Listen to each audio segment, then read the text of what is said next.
was Pete the Killer, who was Sally Balls' brother. I took care of that thing for you.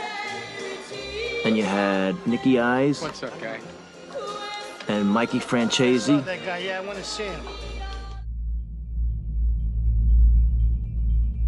Michael Franzese was not just a soldier, but a capo in the notorious Colombo crime family. He spent the better part of a decade in federal prison on charges including tax fraud, racketeering, and parole violation.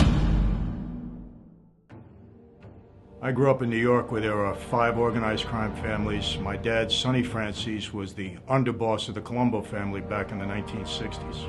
I went to see my dad in Leavenworth in the visiting room, and I said, "Dad, I'm not going to school anymore."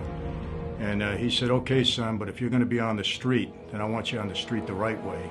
In his mind, the right way was to become a member of his life. He said, "Go home, somebody will be in touch with you, do whatever you're told." That's how it started for me. He was a made member of organized crime. His main forte was making money for the mob. In a very short period of time, he made over $1 billion for the Colombo organized crime family. Yeah, by far the most lucrative business I got involved in was the wholesale gasoline business.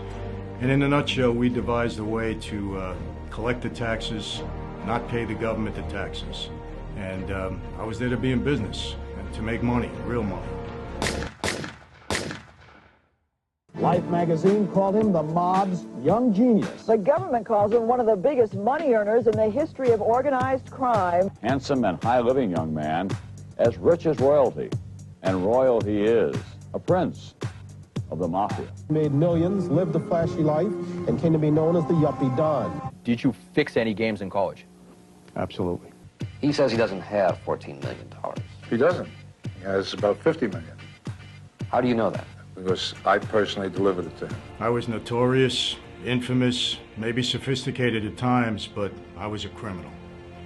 Eventually, you realize it's a life built on treachery, and that money and power are the driving forces. And I began to question the life and my commitment to the life at that time.